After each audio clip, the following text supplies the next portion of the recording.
आज पीडीए इकट्ठा होकर अपने लोकतंत्र को बचाने के लिए, बाबा साहब डॉक्टर अंबेडकर के संविधान को बचाने के लिए एक मंच पे इकट्ठा हो गया। यही डर आज भारतीय जनता पार्टी और आरएसएस को लगा हुआ है। बटेंगे तो कटेंगे, डीएनए वाली जो बात करते हैं, इस तरीके की बात शोभा नहीं देती एक मुख्यमंत्री को और एक साधु को। जब उनके सारे मुद्दे खत्म हो गए, जब राम मंदिर का मुद्दा, उनकी सत्ता के लिए जो राम मंदिर को जिसे वो लेके चल रहे थे, जब वो कामयाब नहीं हो पाए, तो आज वापस वो मस्जिदों की तरफ चलने का काम कर रहे हैं। हजारों करोड़ रुपया कुंभ के नाम पे इलाहाबाद में खर्च हो रहा है, लेकिन नौकरियों के नाम पे, पढ़ाई के नाम पे, स्वास्थ्य के नाम पे उत्तर प्रदेश आज की तारीख में पूरे भारत के अंदर जीरो है। संबल का रिजल्ट भी नहीं आया था। संबल का अगले दिन वोट खुलना था, उससे पहले ही उन्होंने एक मस्जिद और मंदिर वाला मुद्दा खड़ा करके बीजेपी वालों ने अपनी जो खींच थी वहाँ संबल से उनकी, वो निकालने का काम किया। और रही बात समाजवादी पार्टी, आज की तारीख में पीडीए के नाम में उत्तर प्रदेश की और भारत की प्रथम पार्टी है।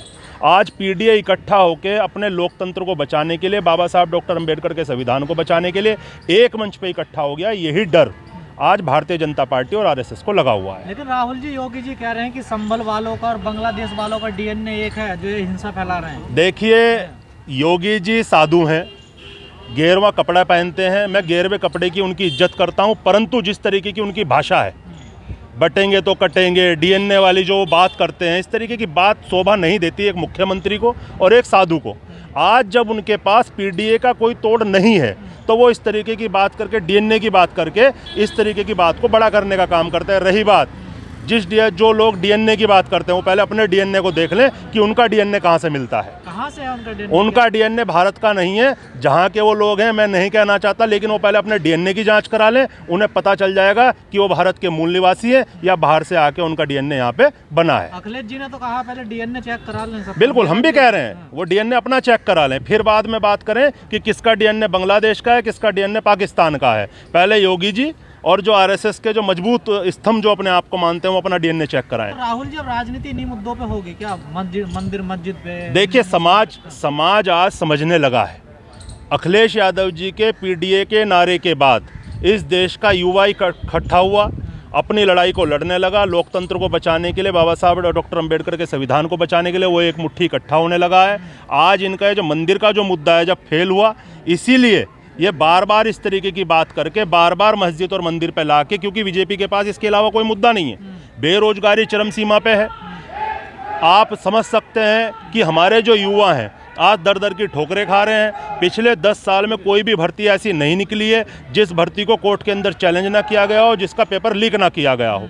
आज इनके पास कोई मुद्दा युवाओं के लिए नहीं है, देश के लिए नहीं है। इनके पास सड़कें नहीं है, सड़कों के नाम पे पूरे भारत के अंदर ये हाईवे का जाल बना रहे हैं, लेकिन व्यापारी को उसका ठेका देके हर जगह 20 किलोमीटर चलते हो टोल देने का काम करते हो। तो इन्होंने इस तरीके का व्यापारीकरण इस भारत का कर दिया है। इन्होंने सारे एयरपोर्ट भेज दिए, अपनी रेलवे बेच दी, LIC बेच दी। तो ये जो भारतीय जनता पार्टी है, पूरी तरह व्यापारी पार्टी है, व्यापारियों की पार्टी है। तो इनके जो दिमाग में है, ये सिर्फ और सिर्फ हिंदू मुसलमान करके ही समझते हैं कि हम वापस सत्ता में आ जाएंगे। और मोदी, जो हमारे योगी जी महाराज हैं, उन्हें सीधा सीधा पता है कि जब मोदी जी दिल्ली की गद्दी पे आए तो उनके साथ गुजरात का एक कांड जुड़ा हुआ था।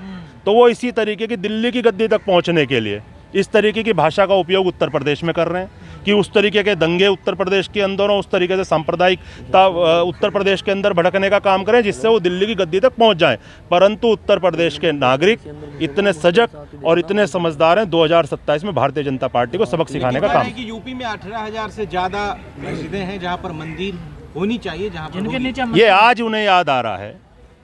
आज उन्हें इस चीज़ की याद आ रही है, क्योंकि जब उनके सारे मुद्दे खत्म हो गए, जब राम मंदिर का मुद्दा, उनकी सत्ता के लिए जो राम मंदिर को जिसे वो लेके चल रहे थे, जब वो कामयाब नहीं हो पाए, तो आज वापस वो मस्जिदों की तरफ चलने का काम कर रहे हैं। ये बेकार की बात है। आज जो हमारा युवा है, वो रोजगार के लिए, अपने अधिकारों के लिए, बाबा साहब डॉक्टर अंबेडकर के संविधान को बचाने के लिए खड़ा हो चुका है। और आप देख रहे हो, दिल्ली जैसे प्रदेश में आज इतनी बड़ी संख्या में बेरोजगार युवा यहाँ इकट्ठा हुआ है तालकटोरा स्टेडियम में, ये अपने आप में एक ऐतिहासिक घटना है। संभल तो जाने नहीं दिया जा रहा आपको, फिर कैसे? मुझे परसों रोक लिया उन्होंने। हम परसों अपने आप लोगों को जाने वही हम बता रहे हैं, हम परसों नोएडा जाना चाह रहे थे, हमारे एक साथी को गोली मार के वहाँ पे हत्या कर दी गई थी। हमें रास्ते में भिकनपुर में हमें परसों पुलिस ने रोक लिया रास्ते में। हमारा सवाल सिर्फ यही था कि अगर हम लोग अपने पीड़ित परिवार के लोगों से नहीं मिल सकते, उनके दुख सुख में शरीक नहीं हो सकते, तो किस तरीके की ये सरकार है।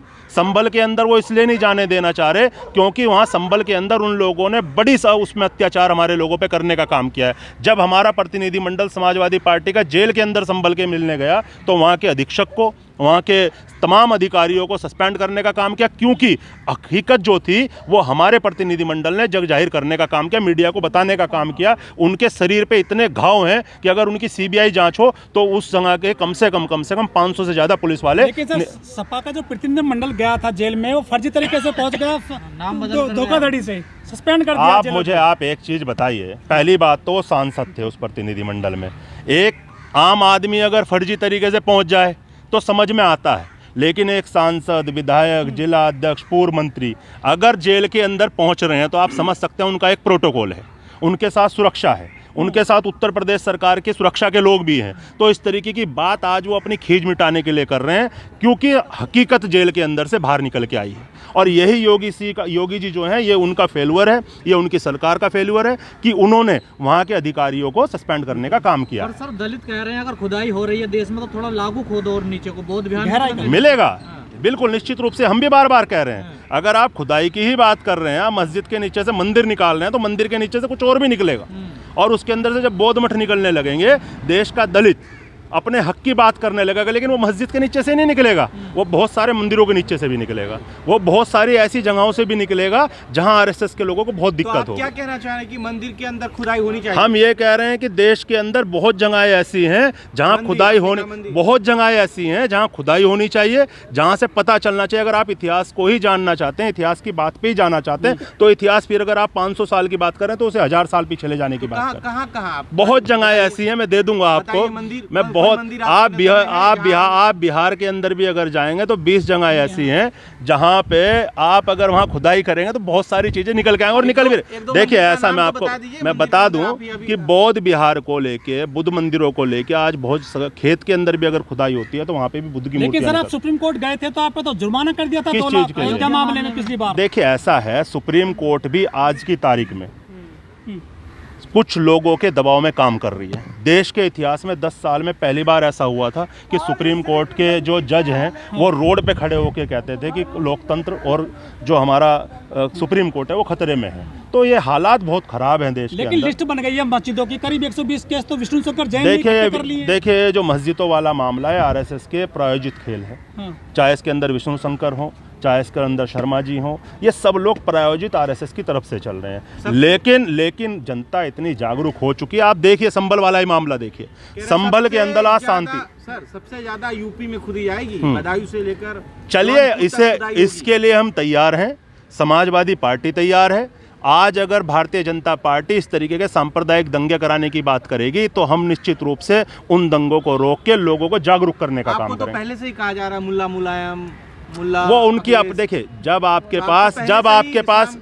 आपके पास किसी नेता को काउंटर करने का कोई जरिया नहीं होता तो आप इस तरीके की भाषा का यूज़ करके चुनाव को सांप्रदायिक रंग देके चुनाव के अंदर माहौल खराब करके अपनी तरफ लोगों को आकर्षित करने का काम करते हैं। परंतु आज 37 सीटें उत्तर प्रदेश से समाजवादी पार्टी लेके आई। तो हिंदू मानते ही नहीं अपने आप? नहीं, मैं अपने आप को दलित मानता हूं, मैं अपने आप को बाबा साहब डॉक्टर अंबेडकर की औलाद मानता हूं, और मैं समाजवादी पार्टी के अंदर भी मंदिर नहीं चाहिए। मैं आपको बता रहा हूँ, मंदिर और मस्जिद की बात मैं करता ही नहीं कभी। मैं समाजवादी पार्टी के अंदर भी अनुसूचित जाति प्रकोष्ठ का अगर राष्ट्रीय अध्यक्ष हूँ तो मैं अपने समाज का प्रतिनिधित्व करता हूँ। लेकिन अखिलेश जी तो आज बहुत बड़ा मंदिर बना रहे हैं। नहीं, बनाने दीजिए, वो उनका अपना काम है, वो उनका अपना काम है, वो उनके अपने परिवार का काम है। परंतु आज उनकी आस्था मंदिरों में है, हमारी आस्था जैसे बुद्ध में है, हमारी आस्था जैसे संत शिरोमणि गुरु रविदास में, ऐसी तमाम लोगों की अलग अलग तरीके से आस्थाएं अपने अपने धर्म गुरुओं में होती है। आपने कहा कि पीडीए बड़ा सफल हो रहा, तो उपचुनाव में पीडीए फेल क्यों? देख, हमने बताया ना आपको कि पीडीए वहां भी सफल था, 9 की 9 सीटें समाजवादी पार्टी जीत रही थी। बहन हमारे साथ थी वहाँ मौजूद।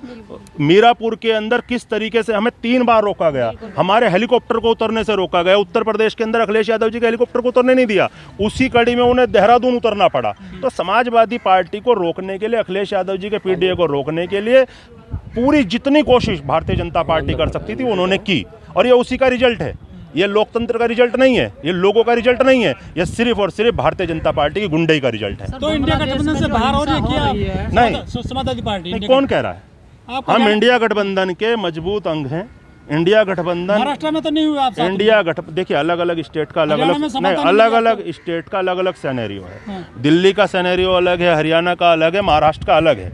लेकिन समाजवादी पार्टी, हमारे राष्ट्रीय अध्यक्ष का दिल बहुत बड़ा है। हरियाणा का जब चुनाव आया, राष्ट्रीय अध्यक्ष ने कहा हम पूरे गठबंधन के साथ समर्थन करेंगे, लेकिन हरियाणा के अंदर जो कांग्रेस चाहे वो करे। तो हमारे राष्ट्रीय अध्यक्ष का दिल बहुत बड़ा है और हम चाहते हैं कि किसी भी कीमत पे भारतीय जनता पार्टी हारे। उसके लिए हमें कुछ भी करना पड़े। योगी जी का दिल बड़ा है। किस चीज के लिए? हिंदुओं का पर्व आ गया महाकुंभ, करोड़ों रुपए खर्च कर रहे हैं, सबको वो महापर्व कर रहे हैं। यही समस्या है। आज हजारों करोड़ रुपया कुंभ के नाम पे इलाहाबाद में खर्च हो रहा है, लेकिन नौकरियों के नाम पे, पढ़ाई के नाम पे, स्वास्थ्य के नाम पे उत्तर प्रदेश आज की तारीख में पूरे भारत के अंदर जीरो है। आप अभी वीडियो देख रहे होंगे कुछ दिन पहले, अभी मुरादाबाद की ही वीडियो थी। कुत्ते वहाँ पे जो इमरजेंसी होता है उसके अंदर कुत्ते सो रहे थे और मरीज को परेशान कर रहे थे। ये हालात। जाओगे? नहीं, बिल्कुल नहीं जाऊँगा। दलितों के लिए तो वहाँ घाट बनाए गए नहीं, बिल्कुल नहीं जाऊंगा। ये दलितों को भ्रमित करने वाली एक प्रवृत्ति है। उत्तराखंड का मैं रहने वाला हूं, क्योंकि उत्तराखंड से मेरा जुड़ाव है बहुत ज़्यादा। जब उत्तराखंड देवभूमि के अंदर, जिसे आप कहते हैं, उसके अंदर भी जब कुंभ की बात होती है, इस तरीके की बात होती है, तो वहाँ पे वो इस तरीके की घटनाक्रम करते हैं दलितों को अपनी तरफ आकर्षित करने के लिए। और आप देखना कुंभ के अंदर हमारे कितने लोग जाएंगे। राहुल जी, एक आखिरी सवाल आपसे। बांग्लादेश में जो हिंसा हो रही है, खासकर वहाँ दलितों के ऊपर अत्याचार, वो मारे जा रहे हैं, लेकिन अखिलेश यादव उनके लिए नहीं बोल रहे हैं। देखिए, इसके अंदर पूरा इंडिया गठबंधन बोल रहा है। अखिलेश यादव सिर्फ नहीं है, उसके अंदर राहुल गांधी भी हैं, अखिलेश यादव जी भी हैं, ममता बनर्जी भी हैं। आज बांग्लादेश के अंदर जो नरसंहार हो रहा है वो एक जाति का नहीं हो रहा, वो एक मानवता का हो रहा है। उसके अंदर एक धर्म के लोग या एक जाति के लोग दलित ही नहीं है, उसके अंदर तमाम वो लोग हैं। वो मानवता का वहाँ पे जो हो रहा है, मानवता का हत्या हो रही है। तो मानवता की हत्या के खिलाफ जातियों से अलग हटके लोग अपनी लड़ाई लड़ते हैं, और वही लड़ाई आज भारत के अंदर चल रही है। हमारा संगठन पर हर बार ये बात बोलता है कि बांग्लादेश के अंदर जो हो रहा है वो गलत हो रहा है। लोग कह रहे हैं कि बांग्लादेश में हिंदू मारे जा रहे हैं, लेकिन मणिपुर की बात क्यों नहीं करते हैं मोदी जी और मोदी जी के लोग? क्यों करेंगे? मणिपुर में क्या घटना हुई है? आज मोदी जी या आरएसएस के लोग मणिपुर पे इसलिए नहीं बोलना चाहते क्योंकि वहाँ करने वाले लोग शायद उनके संगठन के उनके लोग हैं। सिर्फ नेशनल दस्तक की आपसे गुजारिश है कि अगर इसको बचाना चाहते हैं तो नेशनल दस्तक को सब्सक्राइब करने के लिए रेड कलर के सब्सक्राइब बटन को दबाएं, फिर बेल आइकन की घंटी दबाएं। नेशनल दस्तक को बचाने के लिए बहुत जरूरी है कि हर खबर को शेयर करें, लाइक करें, कमेंट जरूर करें।